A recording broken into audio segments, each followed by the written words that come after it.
Made a grave mistake. The kind that cannot be fixed.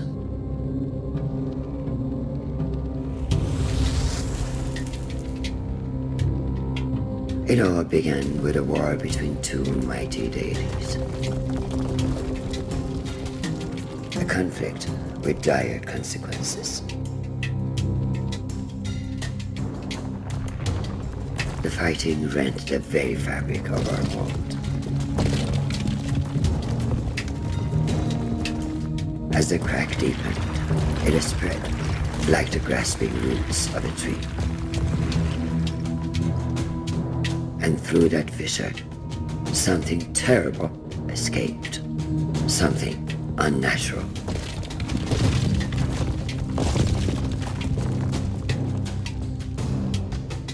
The destruction affected countless realms, many beyond our knowledge.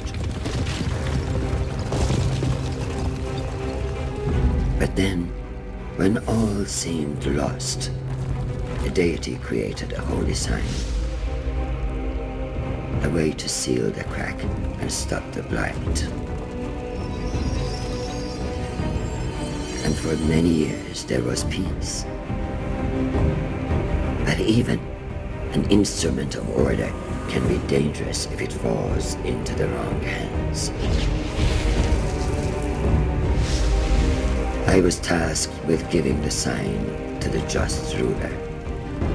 But I chose the wrong king, and eventually the repercussions of my failure came to bear. The seal broke. The blight spread throughout Persia. For my failure, I was cast out of the realm of the gods.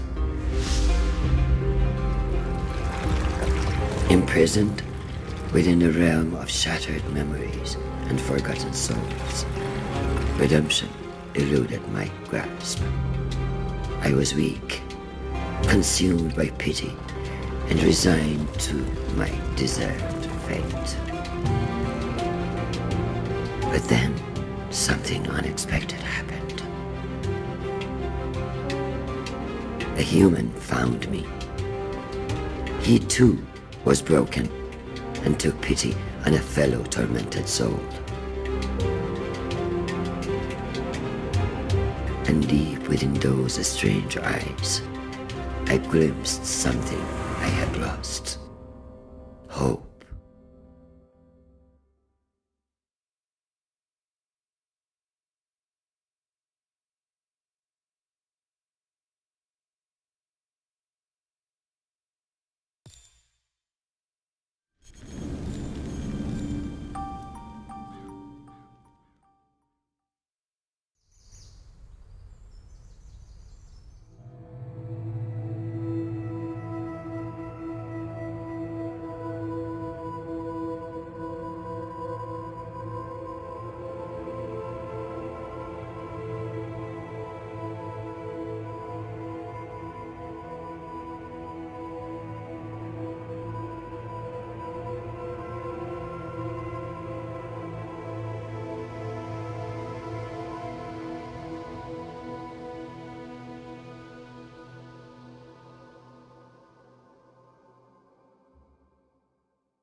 Slowly, like the morning sun clambering over the horizon, consciousness came.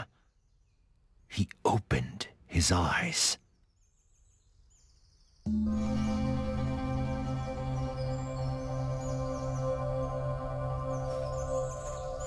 How pleasant, he thought, to wake to nature's song. But something was not right. The song was out of tune. As he navigated the narrow paths, he breathed in the fresh mountain air. It focused his mind. Questions bobbed to the surface, like apples in water. How did I come to be here? He asked himself. No, that's not the right question. nor is where I'm going. A single terrible realization crystallized in his fogged mind. I don't know who I am. Many stories have been told about poor souls who have forgotten the paths they have trodden. But there is more to this tale. That I promise. The soft glow of the man's lantern fell on an exotic bird, a hoopoe. The recognition heartened him. Perhaps the bird would lead to further revelations. He followed the hoopoe on instinct. Its beautiful trail fanned the flame of hope. He spotted something glinting among the rocks. Something that called to him.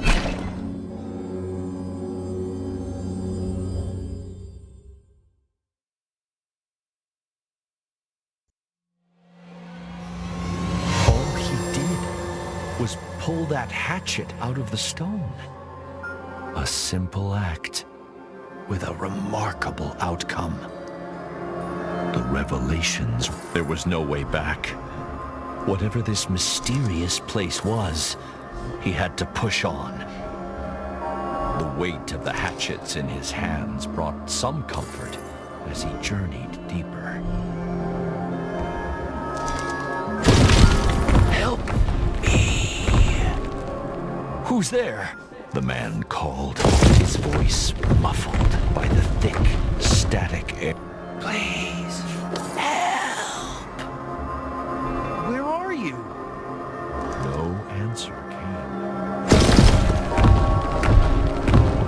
He then felt despair, the kind that only the truly alone know. But he was mistaken. There was another in this ethereal place.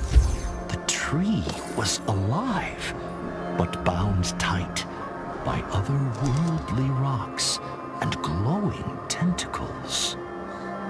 The blades of the man's hatchets were sharp.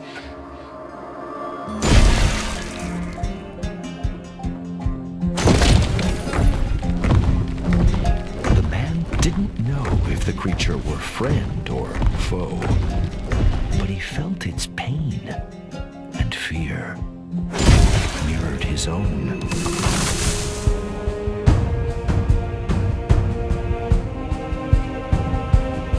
Was freeing the creature wise? The man did not know, but empathy overrode his rational misgivings.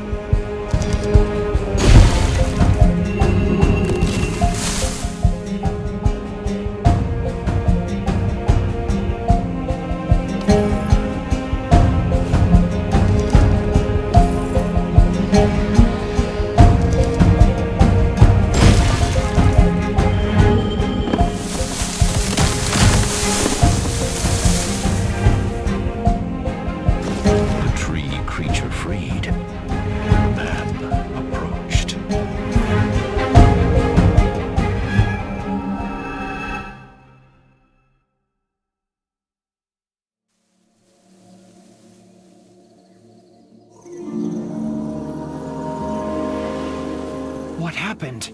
The man cried. Where have you taken me?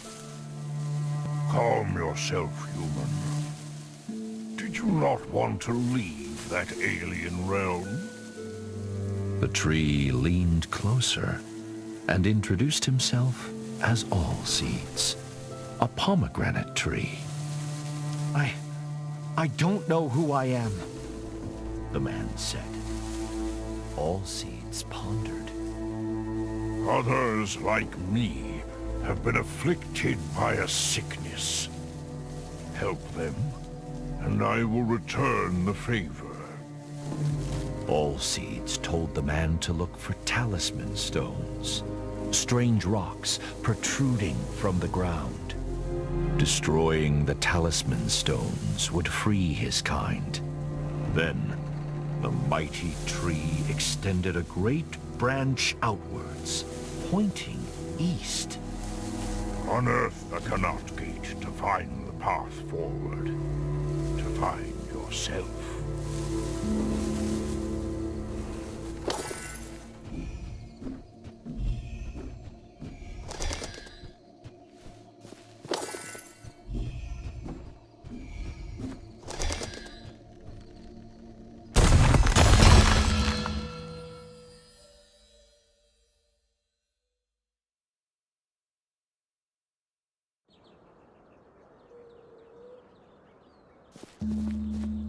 The man could roll under low objects with ease.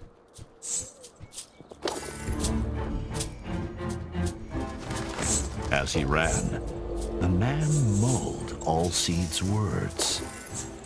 How will rescuing the tree's kin help me recover my memory? He wondered.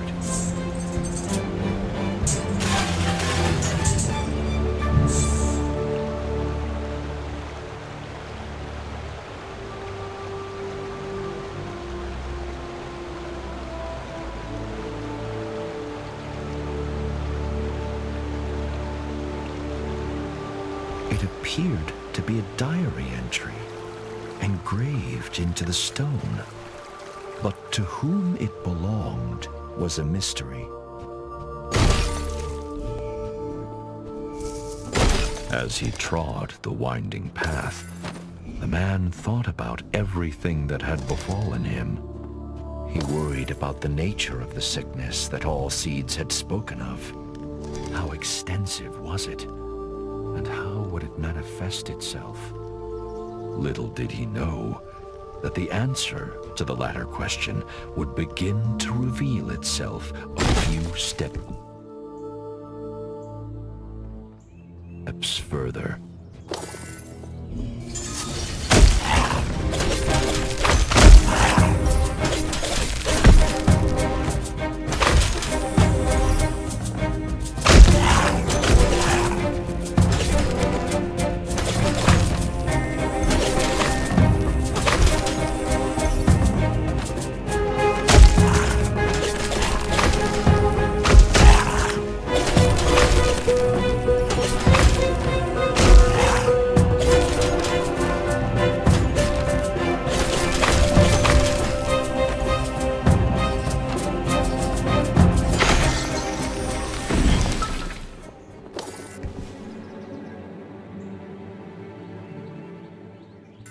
This must be one of Allseed's trees, the man thought, breathing hard after his encounter. The tree had unfurled its vibrant leaves, embracing all but forgotten sunshine. What were those nasty little creatures? The man thought. Are they tainted by this sickness, or harbingers of it?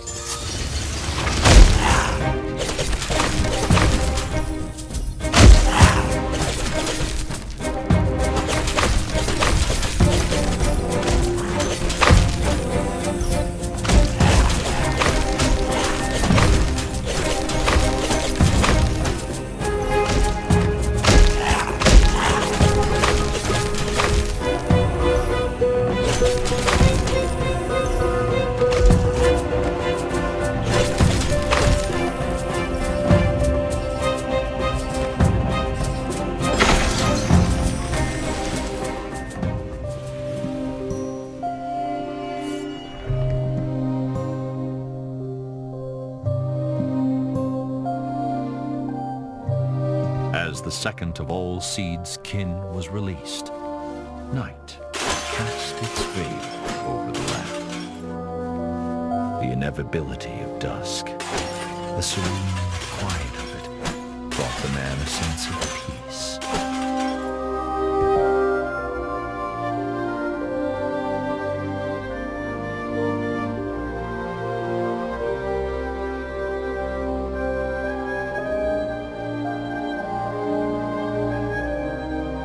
Whoever engraved this may know more about those creatures, he thought.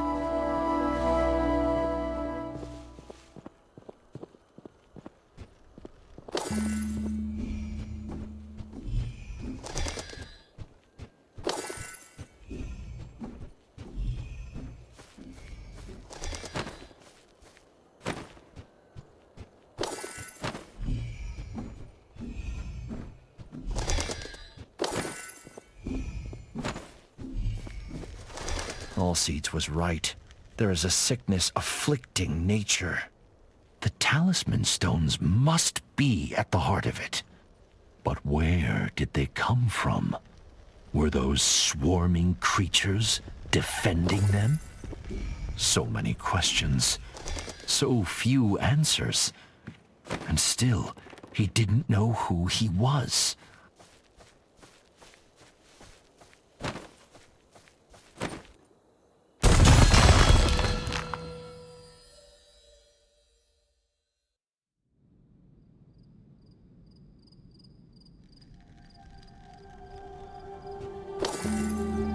Allseeds was asleep.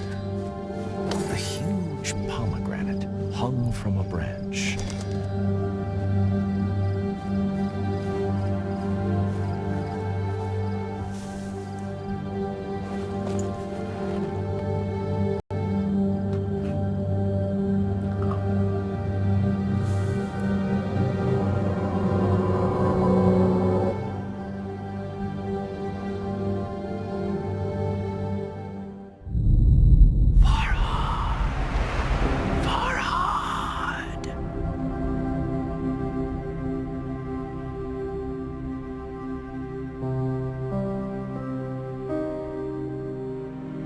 The mountain, Farhad. You must dig.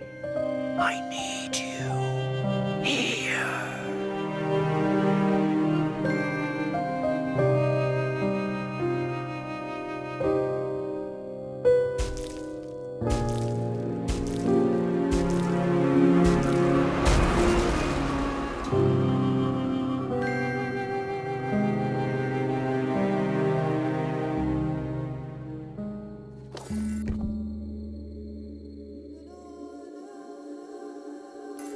Farhad. My name is Farhad. But who was that paying woman? And why did she ask what she did?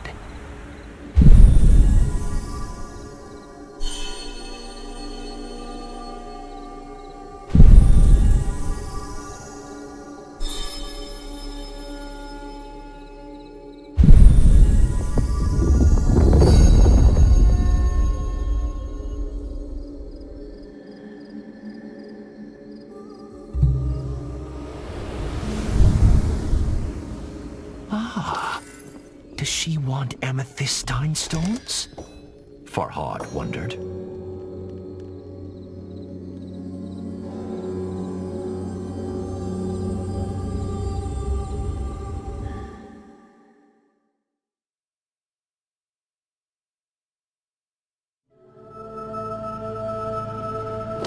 Farhad found himself in the celestial revelations realm once more.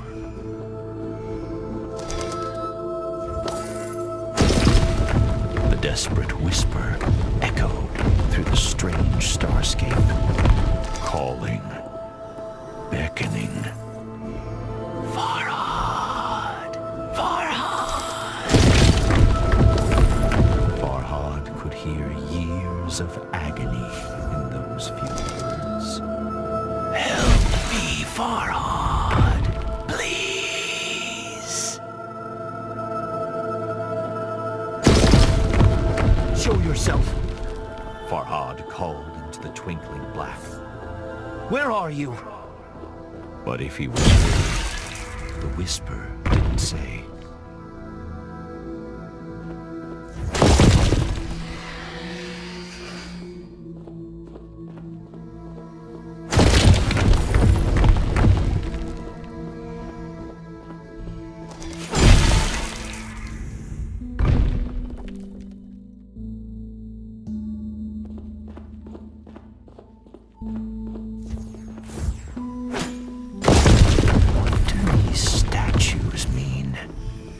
He wondered.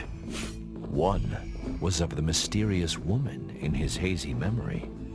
She who pleaded with him to come to her. The other, no doubt, was Farhad himself. Was she the key to his past and his future?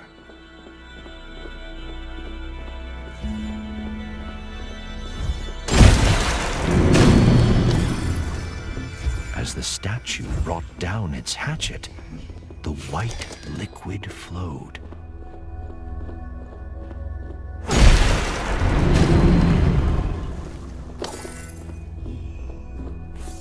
Farhad could only hope that soon his thirst for answers would be quenched.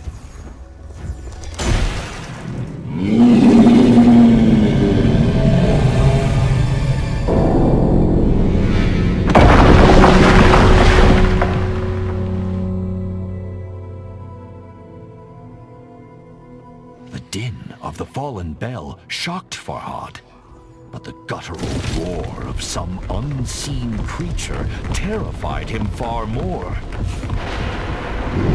Something sinister was watching, waiting.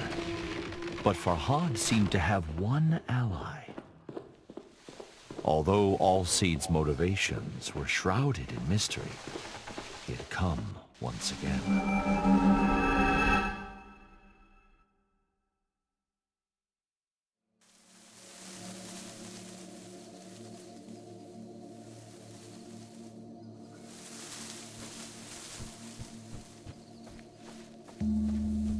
What do you know of that place? Farhad asked Alseeds. A shiver passed through the tree's branches. It is the realm of lost memories and forgotten souls. When I bit the pomegranate, Farhad said, I had a vision. I was engraving, sculpting. Is that what I do? Am I a sculptor? Alseeds pondered. I cannot say, but memories can be hewn from stone. Consider that.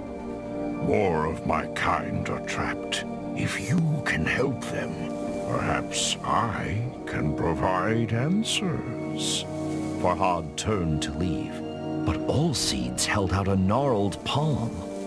Be warned, though, human, the great tree said. A fearsome monster, a Div, lurks in the Revelations realm. Bistun is its name, after the mountain on which you now stand. Keep away from it if you wish to live long enough to uncover the truth.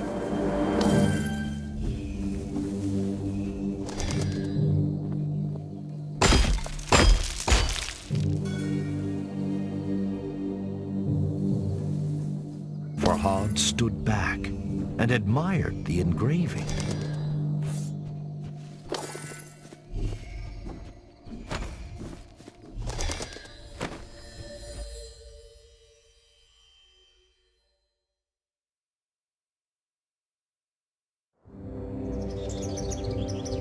Despite Alseed's warning, Farhad felt the seed of hope taking root in his breast. Although the path behind and before him was shrouded in darkness, now there was light enough to see his feet. Alseeds had proven that it could help Farhad regain his memories. And although he didn't yet have all the answers, he had purpose. And what is anyone without purpose?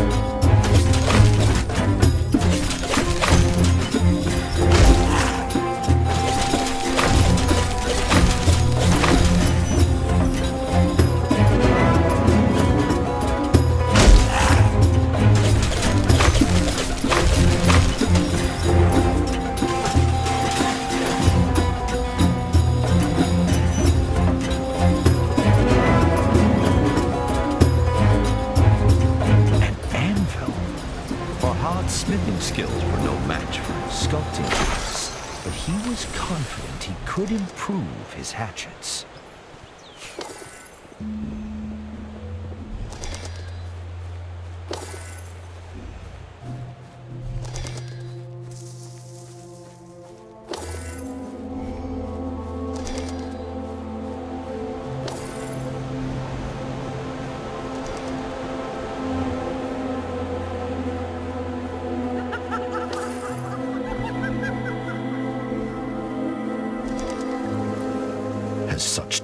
unhinged laughter ever heralded anything good.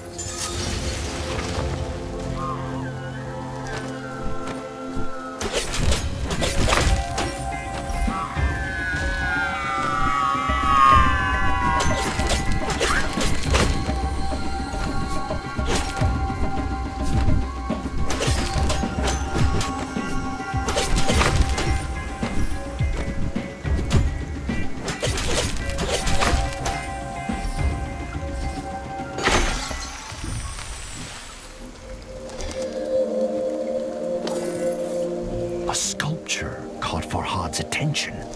Amethystine stones protruded from its broken form.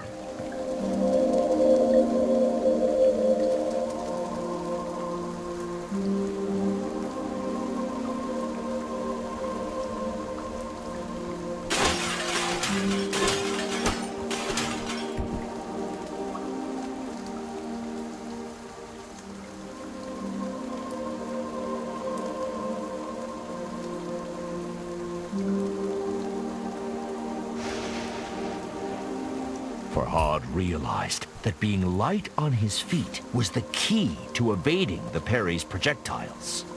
But what new horrors awaited him?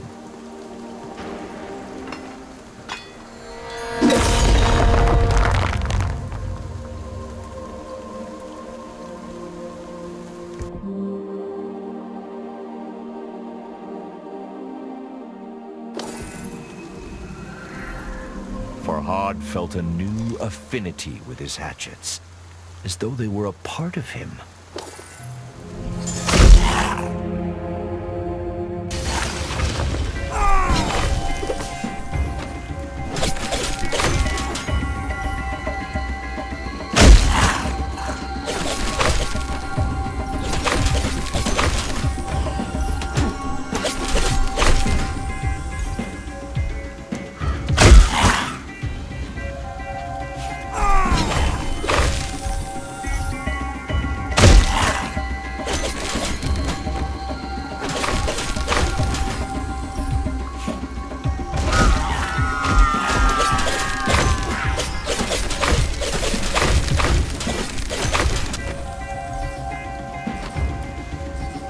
Again, night fell as the last tree was cured of the blight. It was time to return to Allseeds.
Farhad's heart felt ready to burst out of his chest. Shireen! The name of the woman he loved.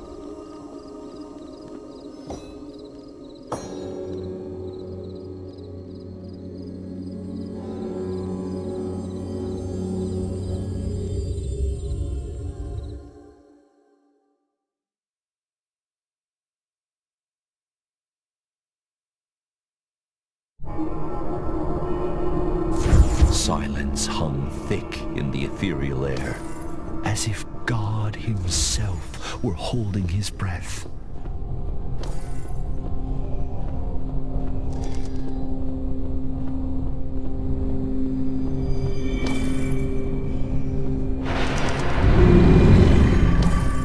But God had forsaken this place, and a demonic creature made it its home.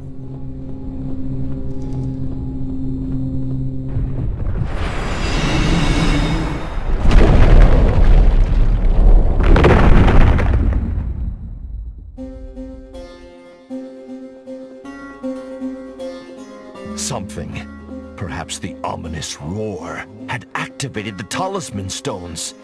The Hoopoe, Farhad's thankless guide, was trapped.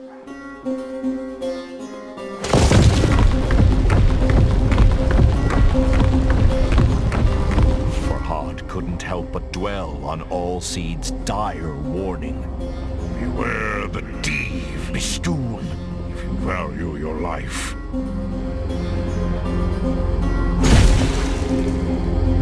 The poor bird was in grave danger.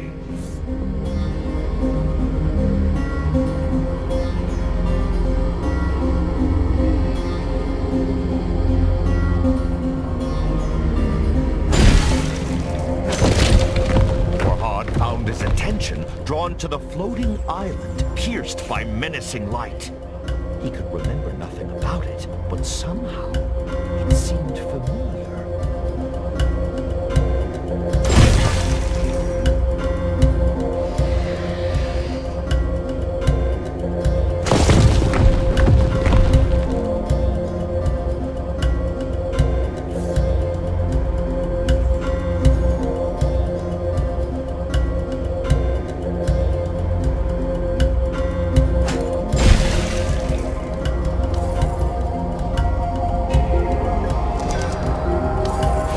Freed the Hoopoe, but flap as it might, it struggled to fly.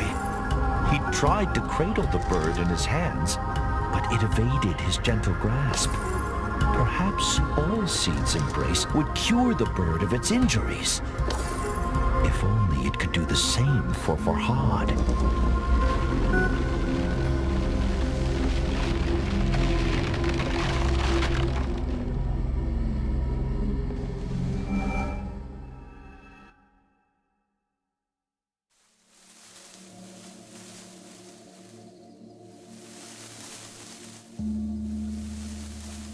You should not return to that cursed place. Allseeds rumbled.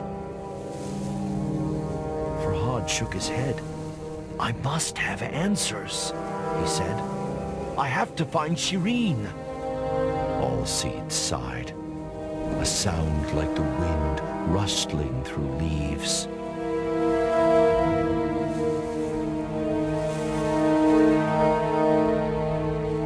Farhad asked Allseeds about the giant floating island in the Revelations realm. Put the Fortress of Oblivion from your mind. Allseeds said. You will never reach it with that weapon.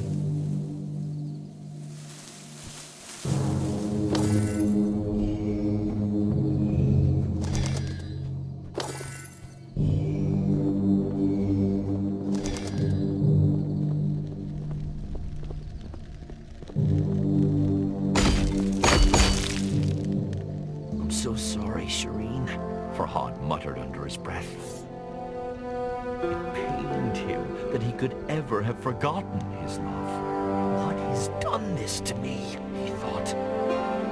1,000 thoughts and fears vied for supremacy in Farhad's head.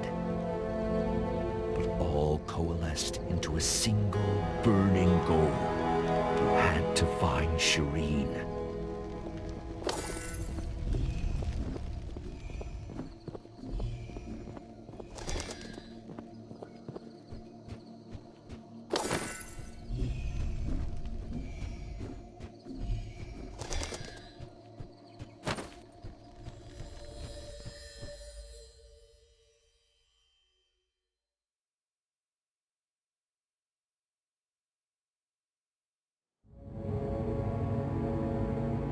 Thankfully, it seemed all seeds had healed the hoopoe's wounds.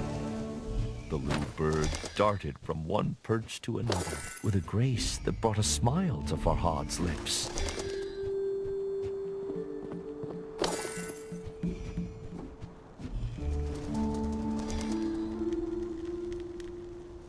But it was the lukewarm smile of a troubled man. He couldn't stop thinking about the floating island, skewered by light in the Revelations realm.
Another of those cursed arenas. Just how far had the blight spread? Farhad's resolve hardened. If he didn't act, there may be no world left to recall.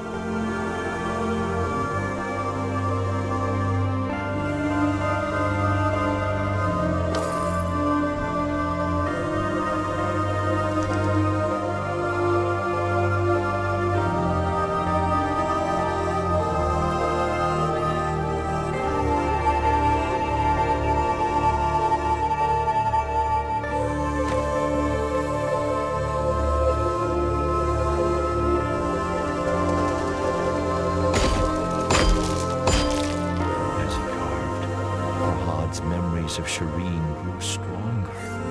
He cherished each as the bee treasures nectar and vowed to never forget her again.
enemies are growing in might and stature, Farhad realized. The blight must be worsening. His train of thought was interrupted. A sweet scent found its way to him on the gentle breeze. It seemed to be coming from the temple ruins.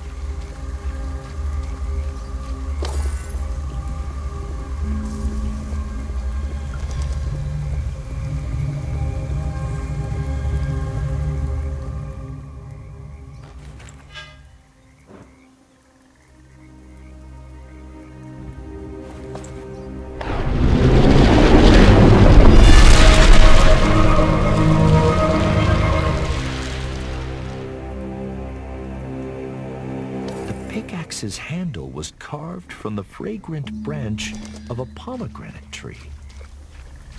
Have I used this before? Farhad wondered. The feel of the pickaxe in his strong hand suggested the answer.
Farhad sucked in deep breaths to recover his energy.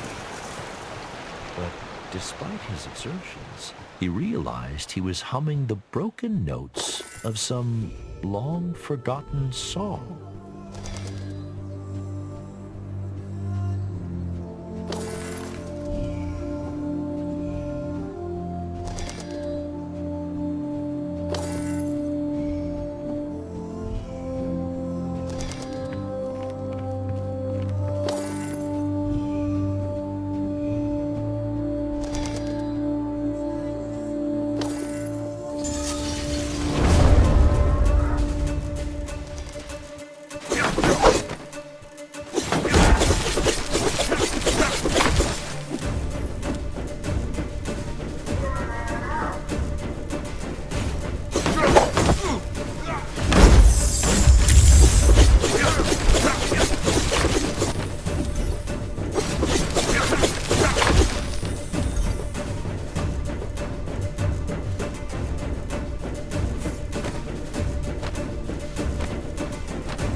adrenaline wore off. A knot formed in Farhad's stomach. Those were royal soldiers, he thought, but they seemed mindless. Could the sickness affecting nature have spread to humans too? The notion struck Farhad with fear.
Farhad's fear settled into a crushing depression. Wherever he went, he encountered only forgotten destruction, like a battlefield long after the fighting has ended. Why is nobody trying to stop this madness? Perhaps they have.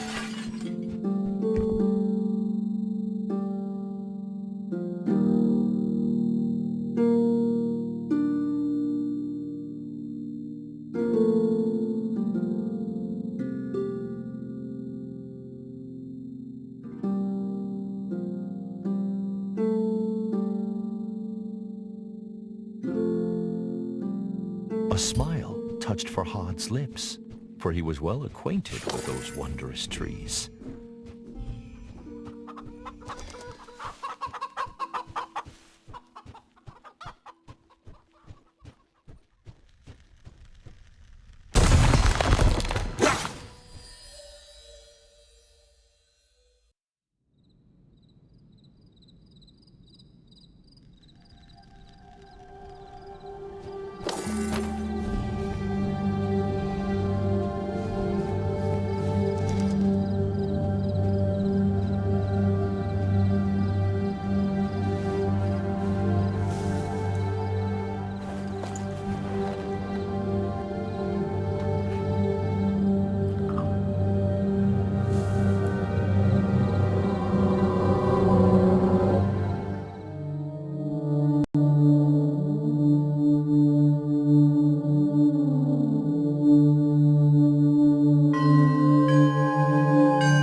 Farhad recalled why the little hoopoe had been with him since he awoke. But what of the other prisoners? He wondered.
Seed's stern warning sharpened Farhad's senses as he entered the Revelations realm once more.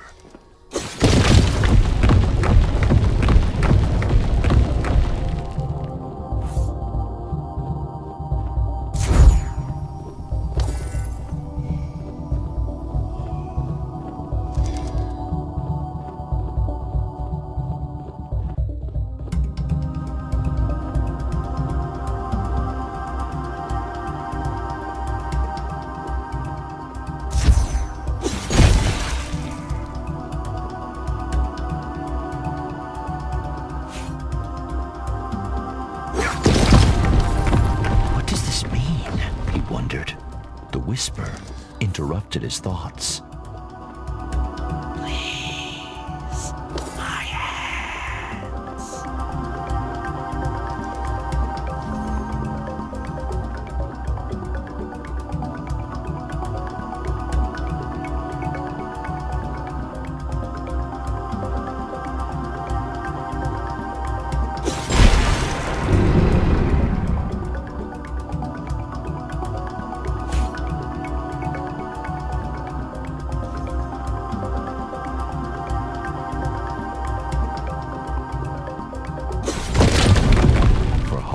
Swallowed a lump in his throat.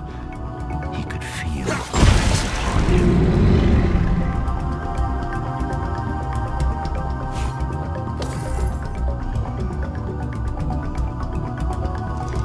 Can't take it.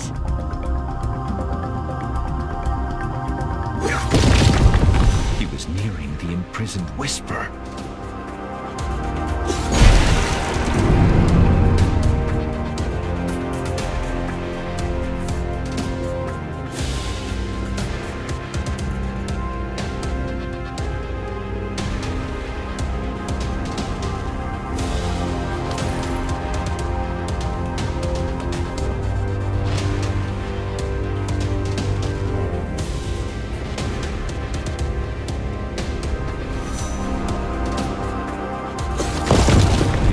Of Shireen were a raging torrent that swept away his fears.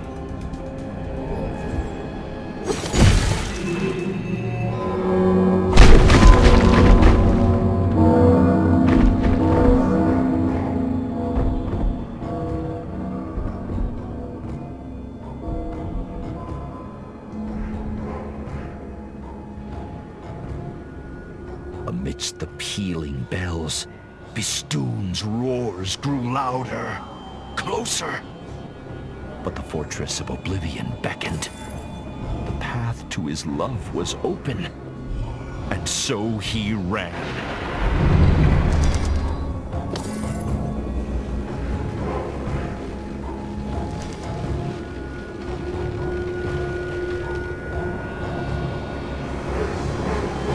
What did I say? All Seeds growled. He must leave now! But the Whisper! She needs my help! Farhad pleaded.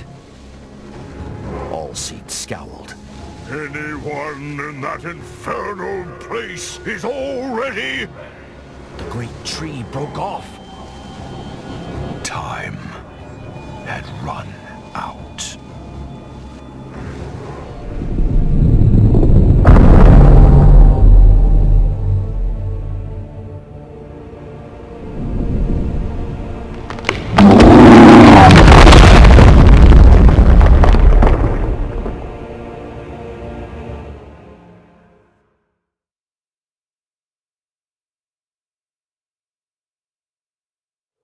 Farhad awoke to darkness, as thick and foreboding as a moonless night. Am I? No. He was still in the Revelations realm, but a forgotten, shattered part of it.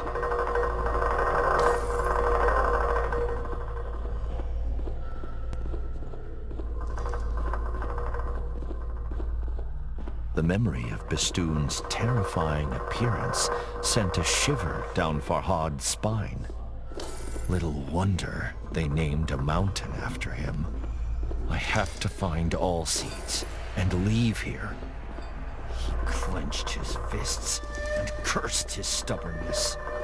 I should have listened, he muttered. Allseeds was right. And now, he feared he would pay the price for his obstinacy. I have failed you, my love, he whispered into the darkness.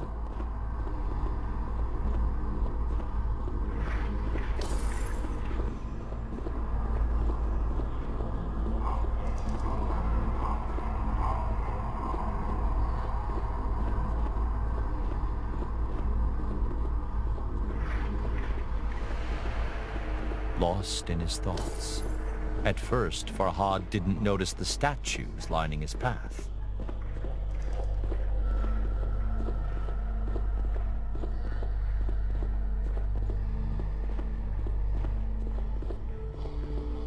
Each depicted Farhad battling the enemies he had fought in the real world.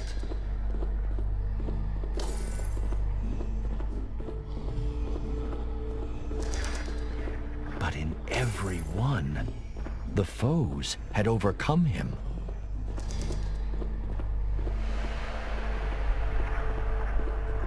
What does this mean? He thought. Who sculpted statues of my demise?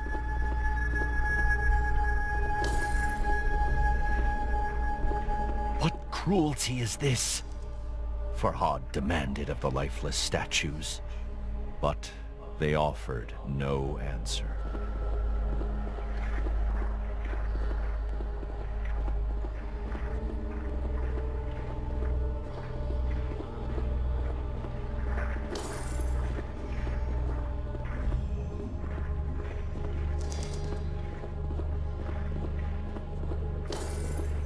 Farhad swallowed a lump in his throat. This one was unfamiliar.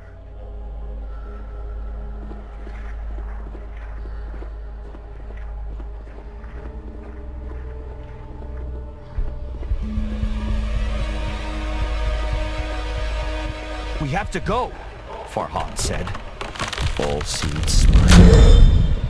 His voice was thin, a breeze rustling through leaves. To kill mountain must build new.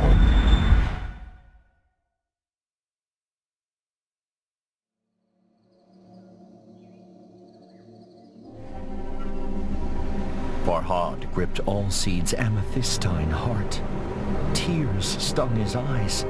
He sacrificed himself to send me back, he realized. One last time. Bistun's mighty fingers had snuffed out the candle of hope. A great weariness overcame Farhad. He needed to rest, close his eyes. And what better place than beside the statue of the woman he had failed.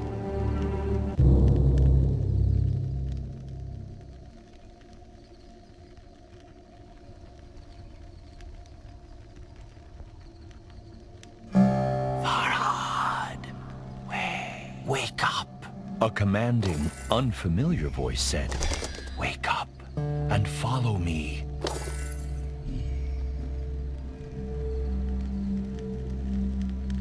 Who said that? Farhad wondered. And why has the hoopoe taken Allseed's heart?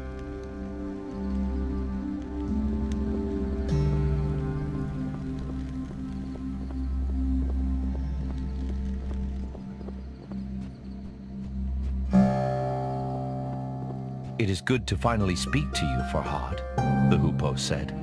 I am the goddess Anahita. Anahita explained that she had been under a spell of silence cast by Bistun. She could speak again with the aid of the magic hidden inside Allseeds for so long. The magic contained within his amethystine heart. Of course, Farhad had many questions. I will explain later, Anahita said. She told Farhad to follow her trail once again. Build an anvil, Anahita instructed. Trust me.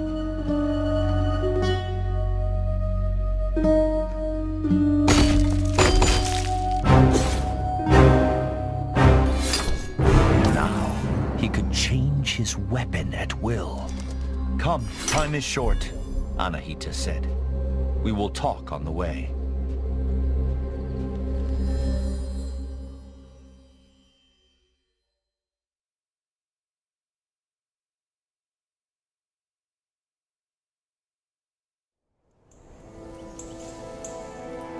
Where are you taking me? Farhad asked. The goddess explained what she knew. Allseed's heart was the key to the Revelations realm, to the fortress of Oblivion. But without the tree itself, the heart's magic had waned. My temple bears a holy sign, Anahita said. It may be able to restore the heart's magical power.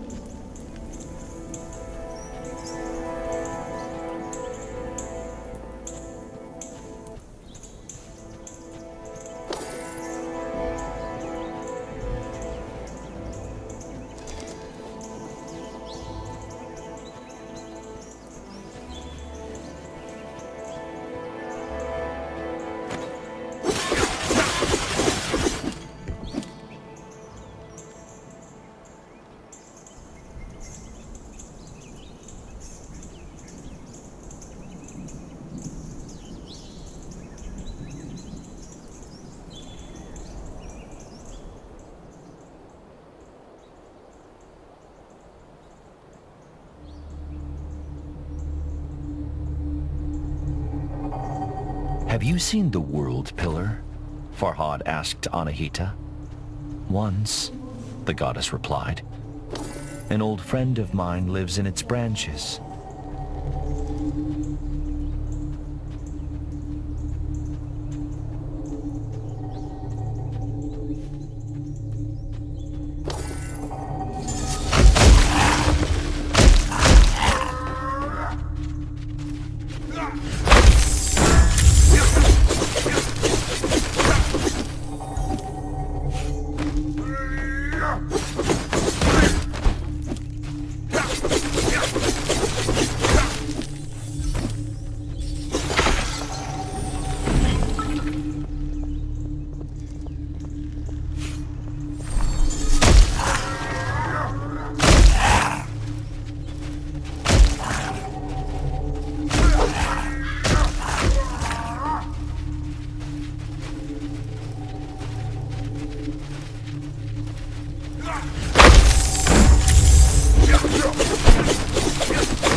Farhad asked. And why are you helping me? Anahita ruffled her feathers. I'm a guardian, the protector of women. I'm helping you to atone for my past mistakes. With that, She fell silent and would not explain further.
A thought suddenly occurred to Farhad. He asked Anahita if she too had heard the whisper in the Revelations realm. "You're not insane, if that's what you're asking," she said.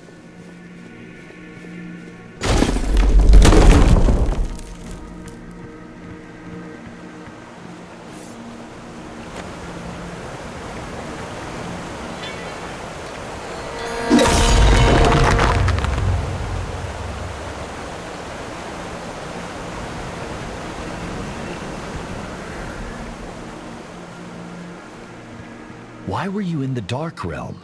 Farhad asked Anahita. "I sought the source of the whispers," she replied. "Once there were many, but they all faded away. All save one. The Div captured me before I could enter the fortress," Anahita said. "I became trapped as a hoopoe, unable to speak."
In my way, and different ones, Farhad thought. If only I had Anahita's wings.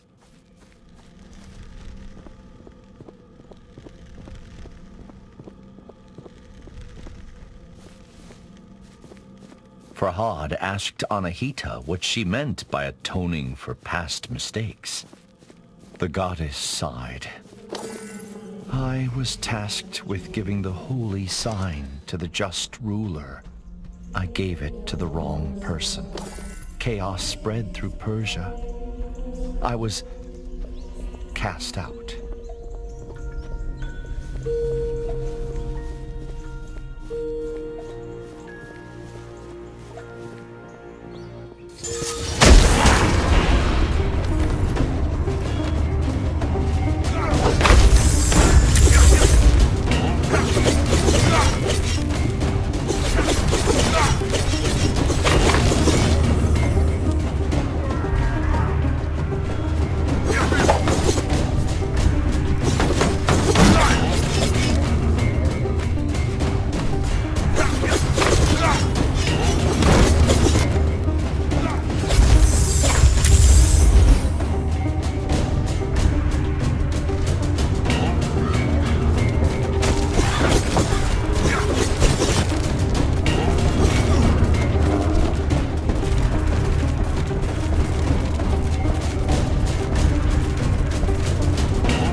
Goddess. Many would not even try. I'm sorry that you were cast out, Anahita, Farhad said. You have nothing to be sorry about, the goddess replied. But I appreciate the sentiment. I was defenseless. I had nothing until Allseeds gave me a branch and I built a weapon. The pickaxe, Farhad surmised. It is yours. Anahita shook her head. No, it is yours.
giant creature, Farhad said. A guardian Div, Anahita replied. Come, we must be close to my temple now.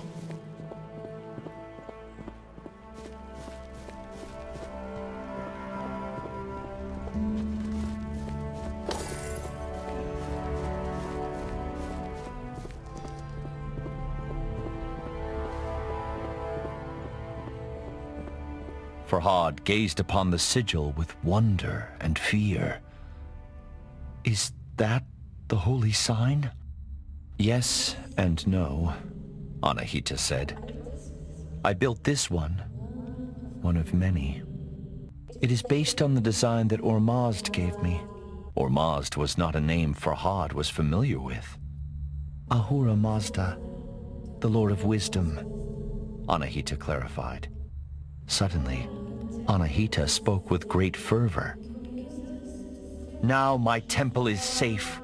We can use this to finish what we started.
Farhad refused to acknowledge what he had seen. He thought he must be mistaken. It appeared that he had already been to the Fortress of Oblivion, but he had emerged alone. How could I have left Shirin to her suffering? He thought. Guilt took hold.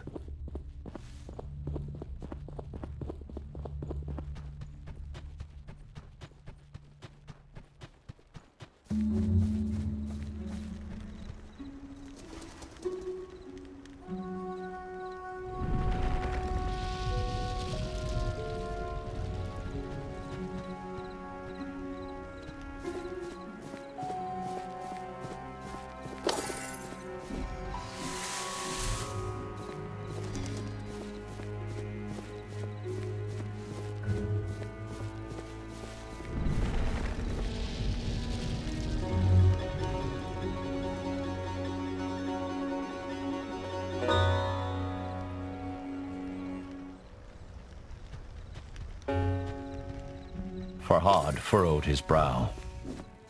Should we not have gone to the Revelations realm? He asked. Yes, Anahita replied. But the holy sign revealed something unexpected.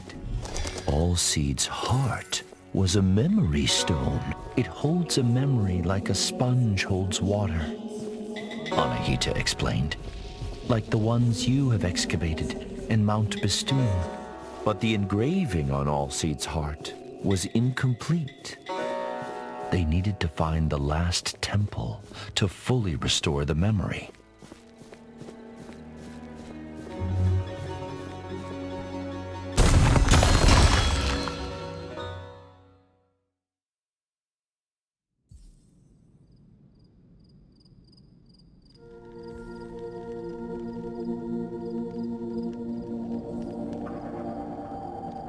What do you know about these memory stones? Farhad asked. Better I show you, Anahita said. With great trepidation, Farhad took his pickaxe to Mount Bistun, once again.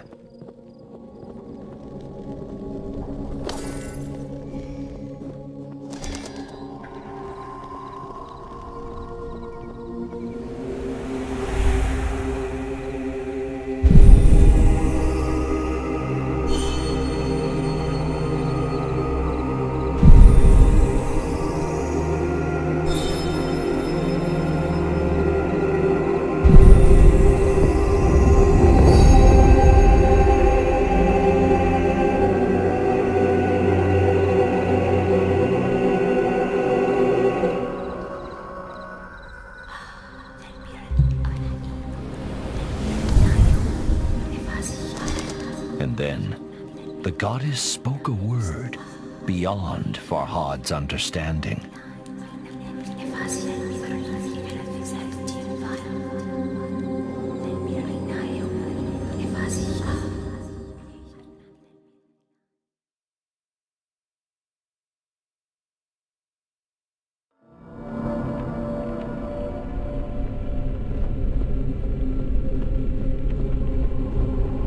Returning to the Revelations realm brought a lump to Farhad's throat. Dread shuddered down his spine. "We shouldn't be here," he said.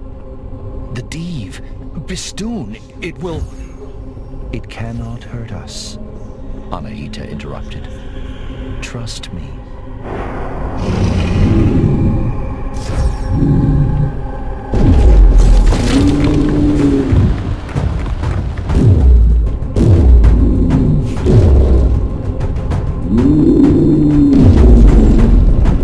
Anahita was right. Bistun pounded against the red mist, but could not force its way through. Anahita became animated. "I have found the key to the memory stone," she said. She told Farhad that a single word was engraved on it, only visible in the Revelation realm's strange light. Oblivion. "What does that mean?" Farhad asked. "It is the key to all seeds' heart," the goddess said. "It is where our friend now rests."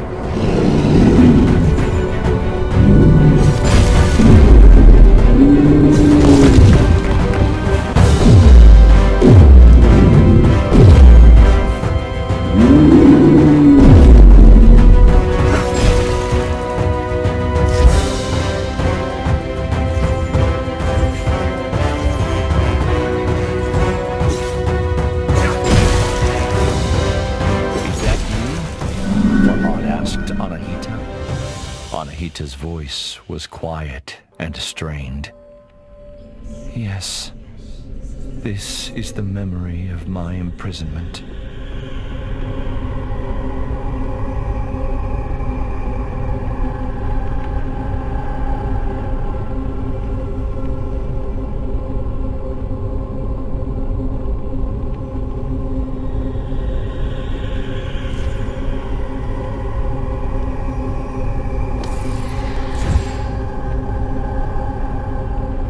The engraving featured 3 people. On the right was Anahita in human form. On the left, Farhad's love, Shirin. "But who is the man in the middle?" Farhad asked. Anahita sighed. "My greatest mistake."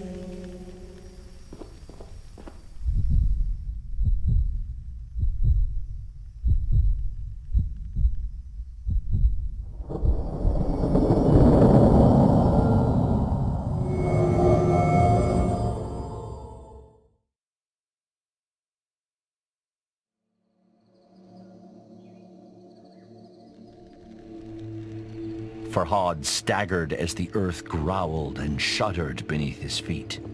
The beast, caged for now, was banging on the bars with blows so mighty they crossed realms.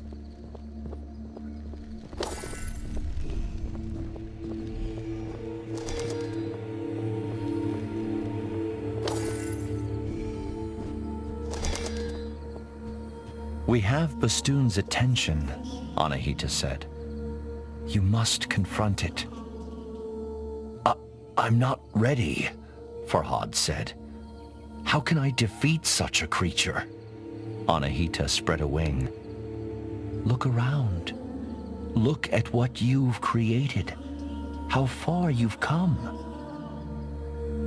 There is greater strength inside you than you care to acknowledge. Fear is inevitable, but you must not let it control you. If you do, then you have already lost. Follow me, Anahita continued. I owe you answers.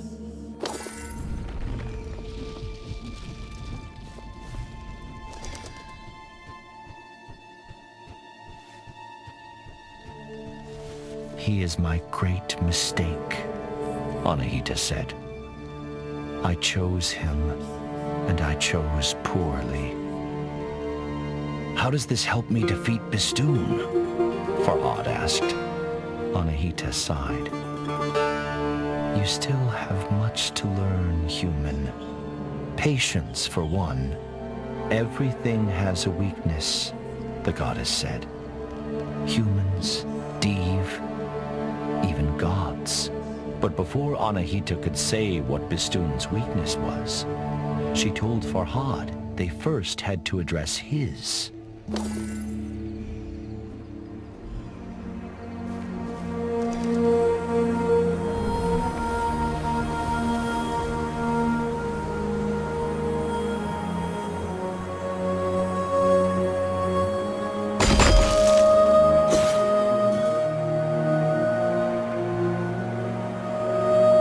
Guardian Div, the usurpers of my... Anahita trailed off. Wait, someone is nearby.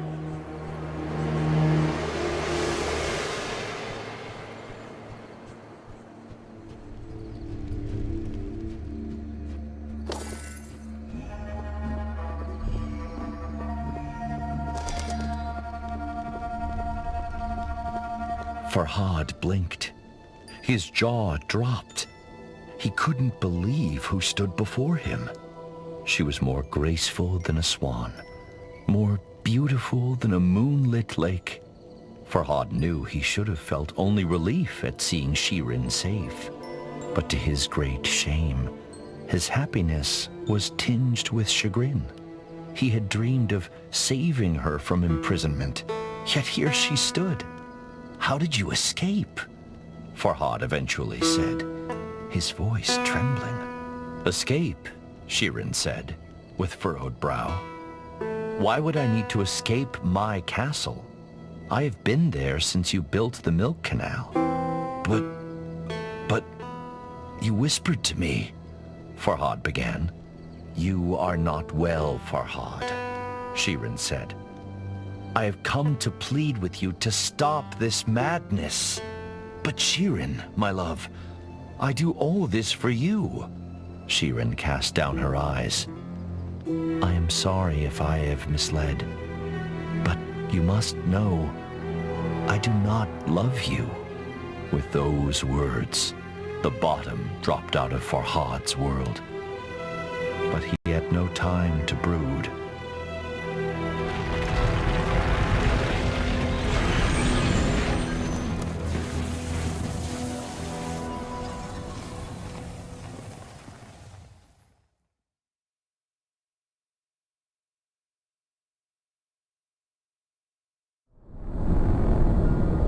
Hurry, Anahita said.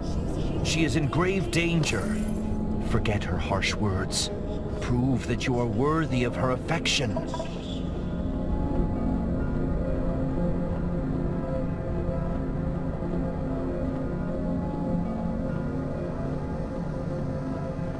And though Farhad was frightened, his mind racing, he knew what had to be done.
lungs with excitement. The bell, Farhad! Ring the bell! Ring the bell!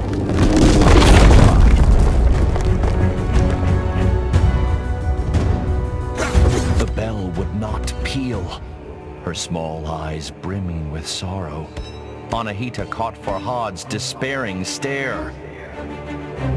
Save her, the goddess said. Do not make a mistake as grave as mine.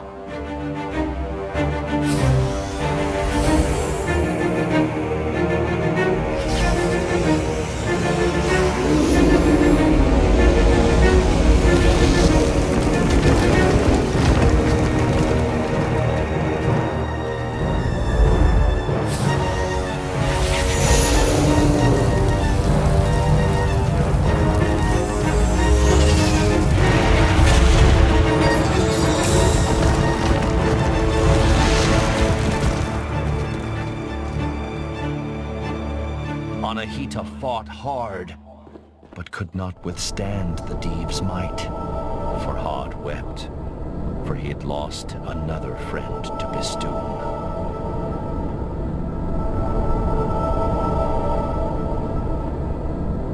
Despite Shirin's cruel rebuff, Farhad longed to help her, but he could make no sense of her injuries. He gripped Allseed's amethystine heart as the drowning man clutches the rope. I failed you, he whispered to the stars. Please, show me what to do. And then, a memory floated to the surface. A single word. Oblivion.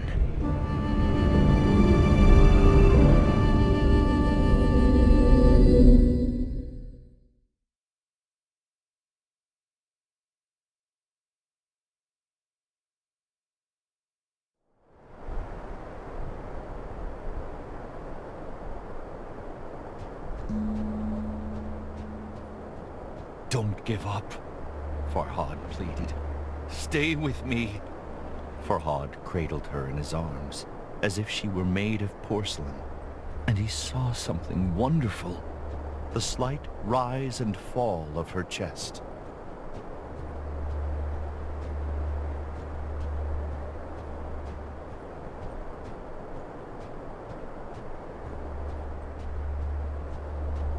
I will take you home, princess, Farhad whispered.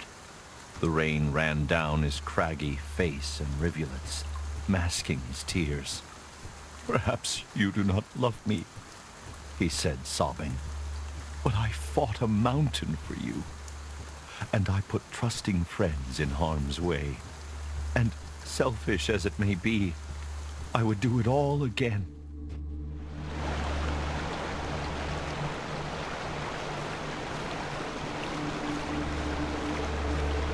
As Farhad walked, Shirin started murmuring. Farhad leaned close. She whispered but a single word. Khosrow. Suddenly, it all made sense to Farhad. The stone carving. The two were the perfect couple. The king of Persia and the princess of Armenia. How could a lowly sculpture question such a union?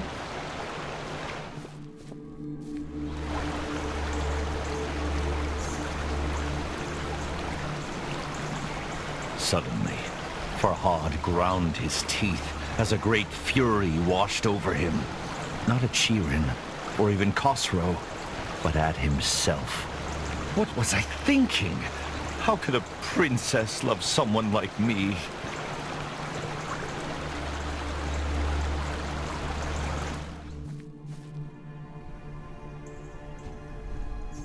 But it doesn't do to wallow in self-loathing.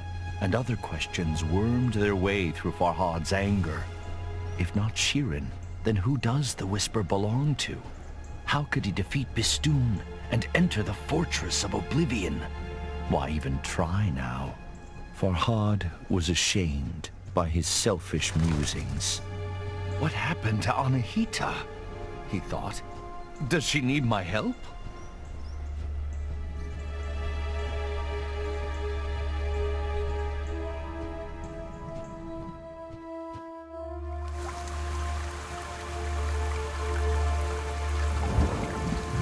Lost in his wretched thoughts, Farhad nearly failed to notice something alarming. Shirin's dainty feet were turning gray. "I can't feel my legs," Shirin mumbled. "Shh, be at peace," Farhad reassured her. "You will be all right, as Anahita was." Shirin furrowed her brow. "Anahita?" Farhad swallowed and drew in a deep breath. "She is your guardian. She risked everything to help me." He trailed off with a hoarse croak.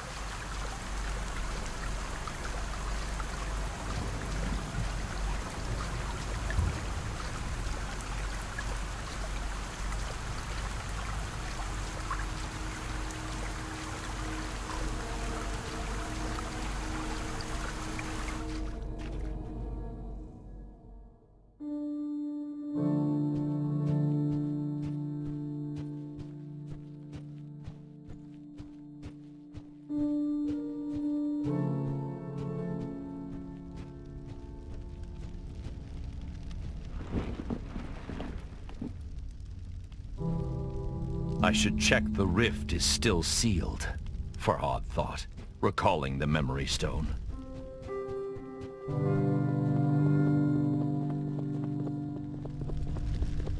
What does the statue hold? Farhad, greetings, Farhad. My sources tell me you are a man of your word. Perhaps I should be impressed, but reports of your engravings give me cause to question your sanity. I had thought that when Princess Shirin herself revealed that she does not return your love, you would cease your efforts. If you must persist, so be it. I will not stand in your way. Just remember that I require complete, unhindered passage through Mount Bistun. Only then will I grant you your wish. Know that I have sent my best horsemen to bring the princess home. In the meantime, you are responsible for her safety. Your king, Khosrow. Something about Khosrow's tone set Farhad on edge. When the riders came, he decided to be absent.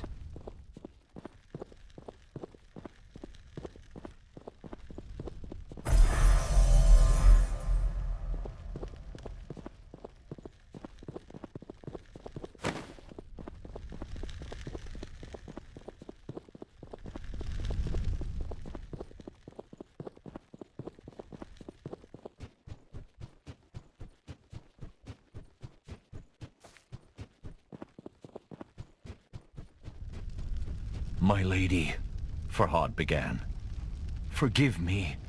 I could sit here by your side for 100 years, and the gentle rise and fall of your chest alone would sustain me.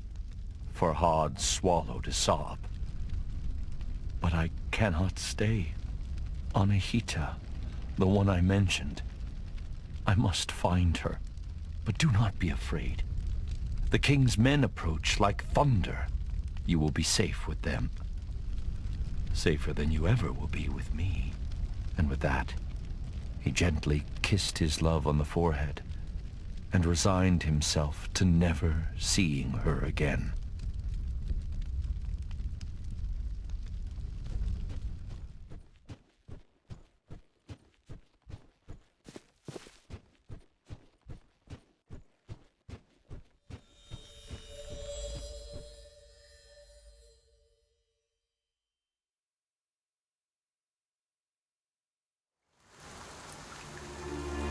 Princess Shirin traveled here alone. Farhad tried to reassure himself. Harm will not befall her. The choice was a difficult one, but Farhad could not abandon his friend. After all, both he and Shirin owed Anahita their lives. And while a broken heart may ache for years, death happens but once. Perhaps Anahita's last temple would suggest her whereabouts.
Khosrow's letter was condescending, haughty, oppressive. Shirin would no doubt be safe with the king, but at what cost?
Farhad had failed to ring the giant bell in the battle against Bistun. If I had been able, he thought, perhaps Anahita would still be here.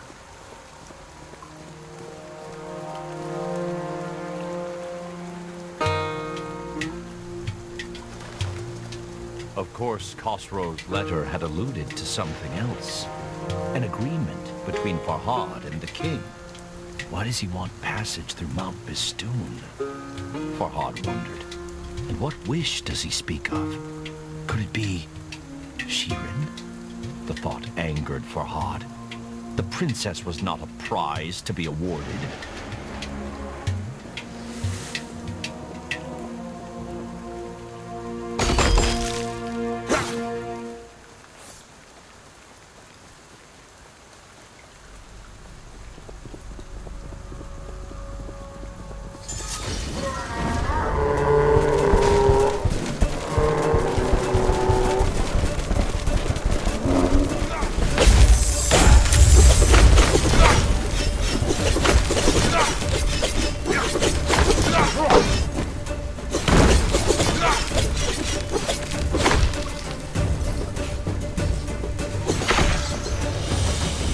Khosrow was not the solution to Farhad's problems.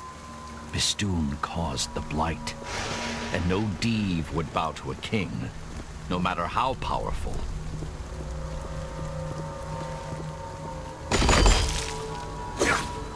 She will be back in her castle now, Farhad tried to convince himself. This will be behind her.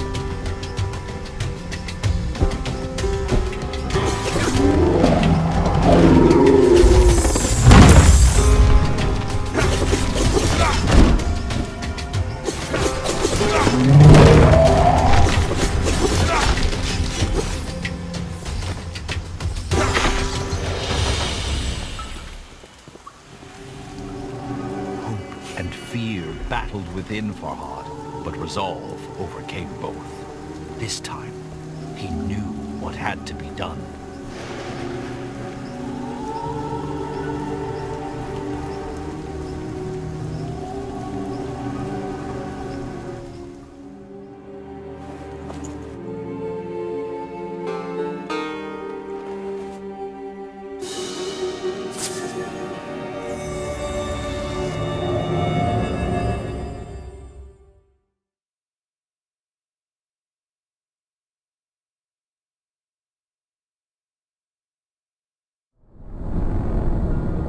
Visit a strange place often enough, and it soon loses its mystique.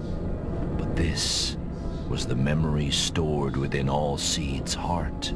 A story Farhad needed to know.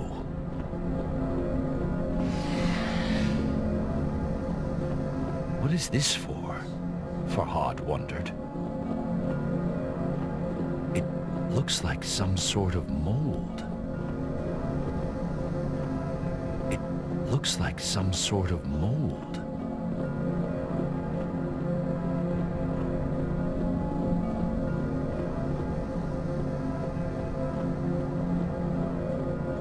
As the talisman stone shattered, molten iron flowed. Hot and angry, Farhad scoured his memories for all Seed's last words.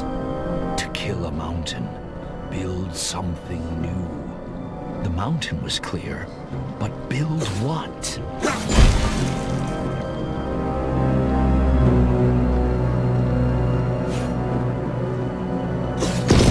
Why would all Seeds have a memory of a smithy? Farhad thought. After all, fire and trees do not usually well mix.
The sledgehammer was huge and heavy, but Farhad carried it with ease.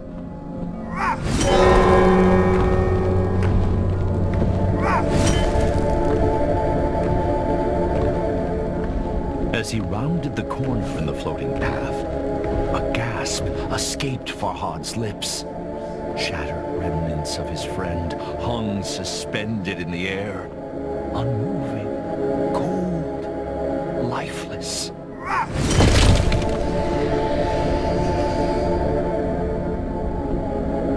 Do not ask for whom the bell tolls, Dave, Farhad shouted into the darkness. It tolls for thee!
Its mighty peal rent the air, sending Bistun crashing to the floor.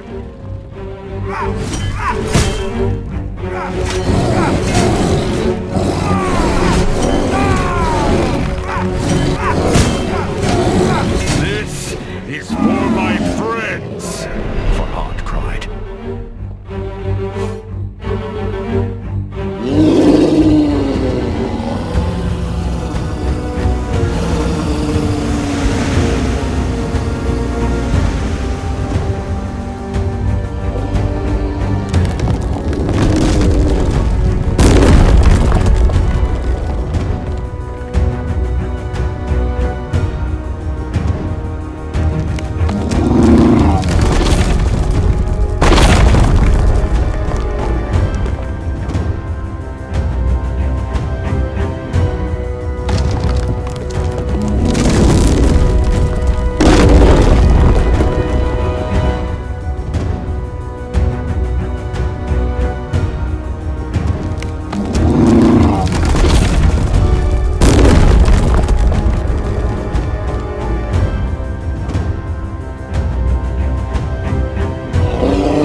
Farhad shouted into the darkness.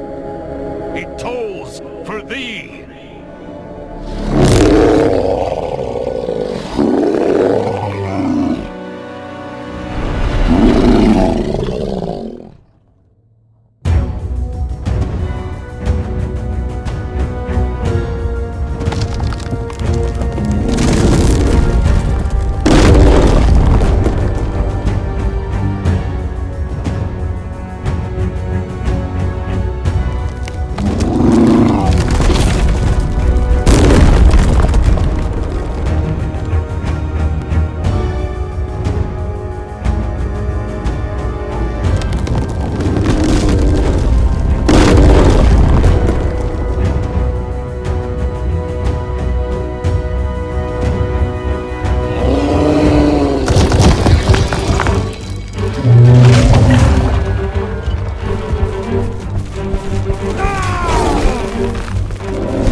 Its mighty peal rent the air, sending Bistun crashing to the floor.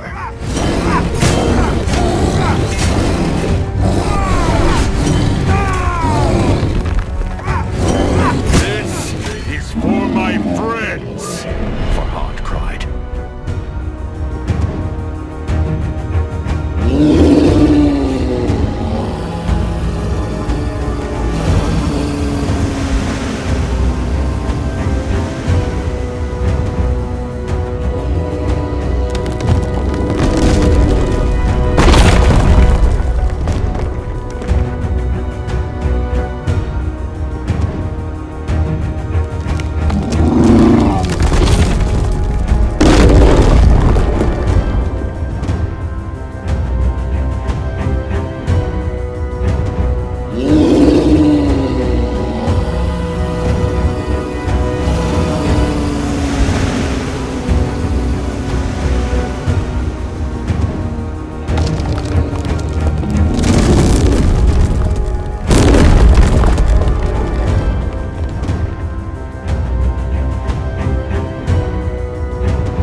glow, the Dive's crimson eye winked out.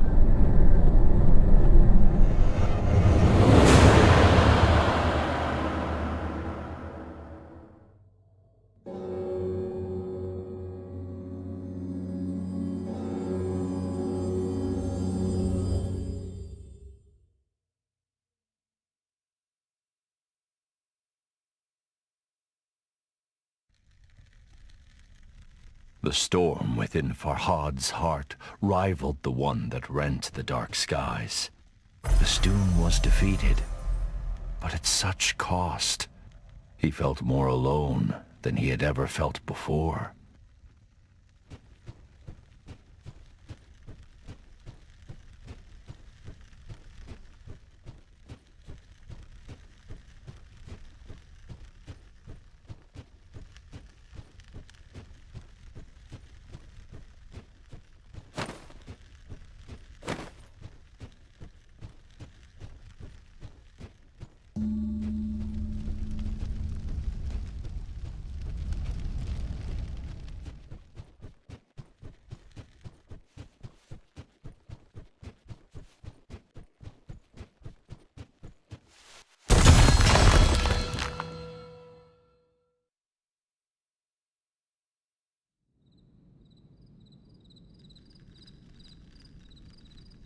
For the first time since he awoke on Mount Bistun, his path was clear, but he had no one to share the news with. Princess Shirin would be resting in Khosrow's court. Farhad, what have you done? What vile sickness did you expose my love to? You have no reason to dig through the mountain any longer. Princess Shirin is dead. Your king, Khosrow.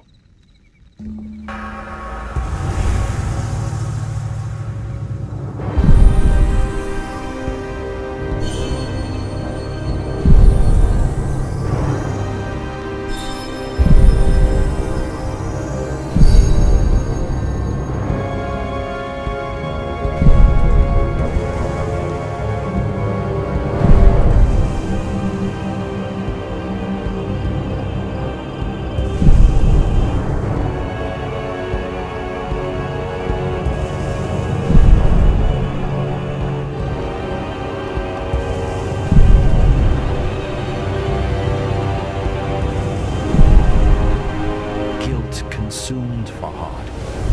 He felt that this world could no longer offer him anything. But death had not ended Farhad's journey before, and it was not about to now.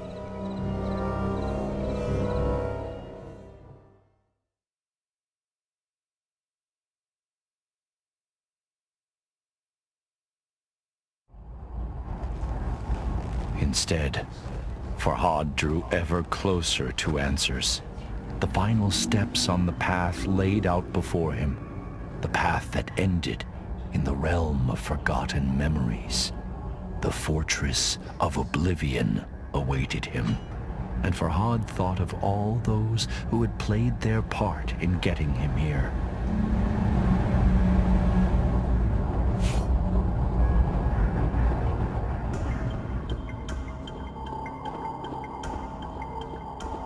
All seeds, with his wisdom and kind heart. Majestic Anahita, so dedicated to atoning for her greatest mistake. The beautiful princess, always out of reach. And the king, who had treated him with such disdain. But none of them mattered anymore. The whisper called to him. I called to him.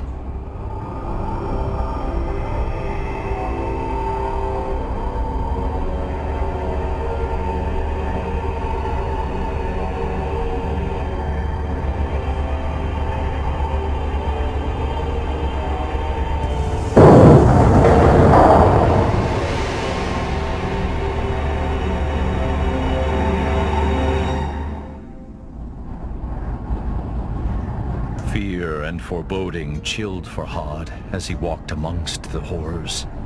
Exiled and forgotten people ensnared by the blight, trapped in endless suffering, their silent screams frozen in their gullets.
Decades. For how long I had called him to me, I cannot say. My voice gave out. But still, I cried out across the realms. Unimaginable agonies racked my body. Yet I never sought refuge in insanity. The wound that never heals reminded me of my mortality and my purpose.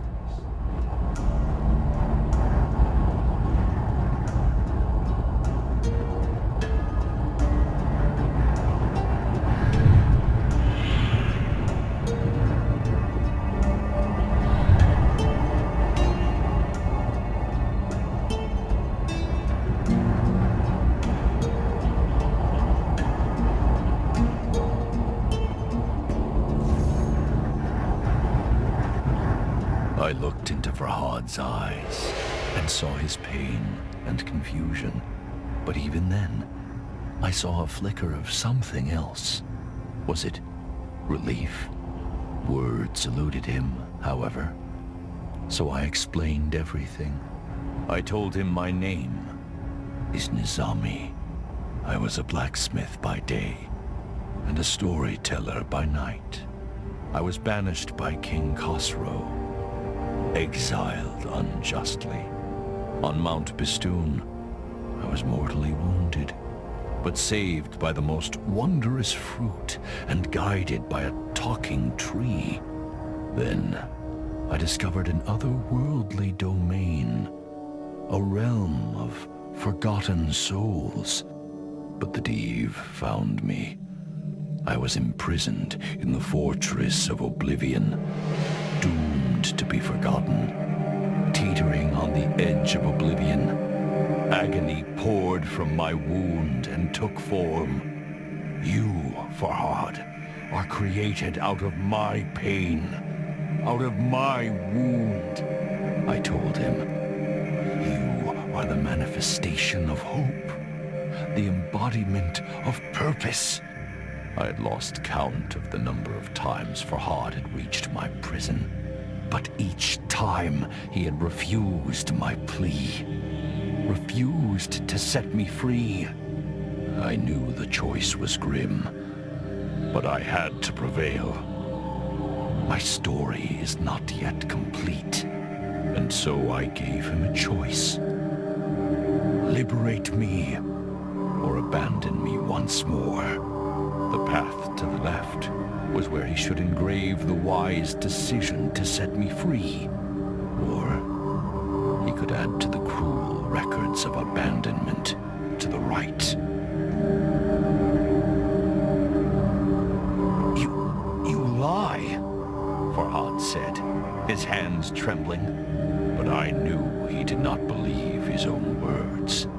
It is just human nature to question that which explains all. Farhad seized his head and yelled, "Tell me the truth!" "Calm yourself, Farhad," I said in a soothing tone. "Do not let anger confuse your thoughts. We are one," I repeated. "I feel every pain that you do. But the difference," I told him, "is that my pain never dwindles. The moments of serenity as dusk falls, the sense of triumph when a fearsome foe has been vanquished. You experience these things and more," I said. "I have only pain.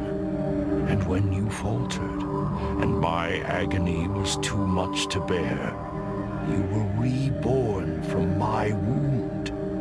With my words." Farhad recalled his visions of leaving the fortress alone. "Look at me, Farhad," I implored. "You do not realize how special you are. You are a part of me, but more than I could ever be." I knew his uncertainty, but I explained that, unlike me, he has a choice: to free me or make the mistake of abandoning me again, to embrace the rare gift that I have offered, meaningful purpose, or shun it.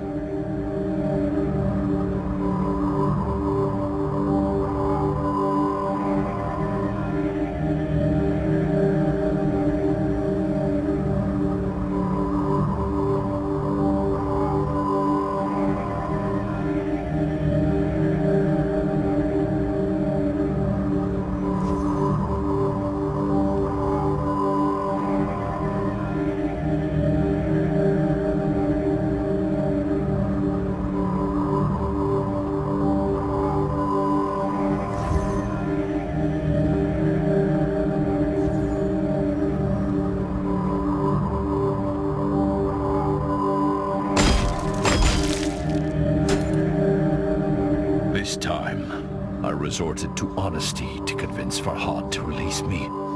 If he rescued this poor old man, his creator, from a life of torture, I promised to continue my journey.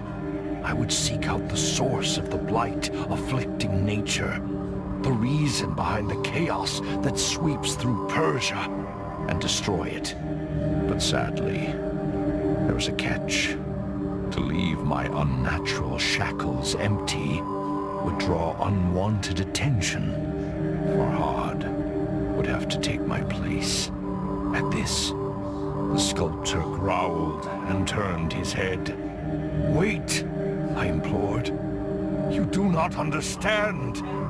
I told him how this sacrifice would give his life meaning. After all, it was his purpose. It was what he was created for. The only way he could escape the cycle. And I promised that when my quest was complete, I would come back to return the favor.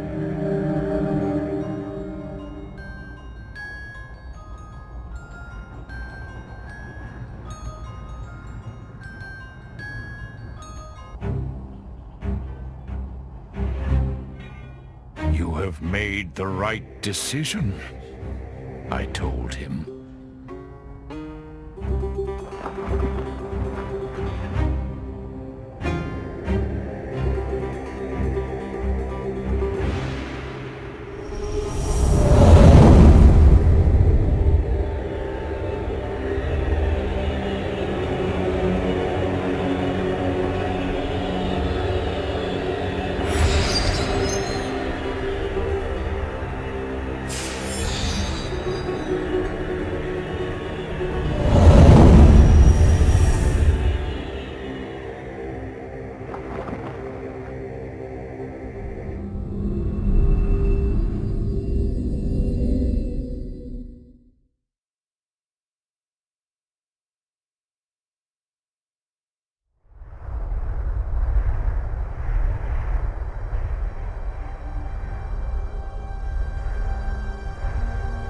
Before I left, Farhad asked me if his sacrifice would be worth it. There is no greater blessing than having purpose, I told him. No worse pain than having it denied. I promised I would not rest until I had stopped the sickness afflicting nature. I would rescue other poor, imprisoned souls and face the threats before me with the courage that Farhad had shown.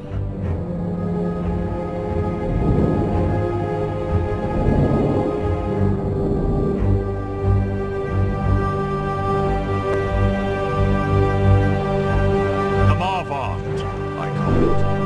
Let your fires light my way.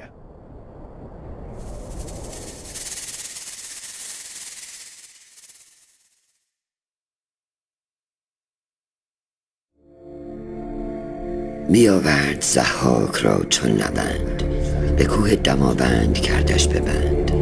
به کوه اندرون تنگ جایش گزید، نگه کرد قاری بنش ناپدید. بیاورد مسمارهای گران، به جایی که مغزش نبودن در آن. فرو بست دستش بر آن کوه باز، بدان تا بماند به سختی دراز. ببستش بر آن گونه آویخته، از او خون دل بر زمین ریخته. از او نام ضحاک چون خاک شد، جهان از بد او همه پاک شد.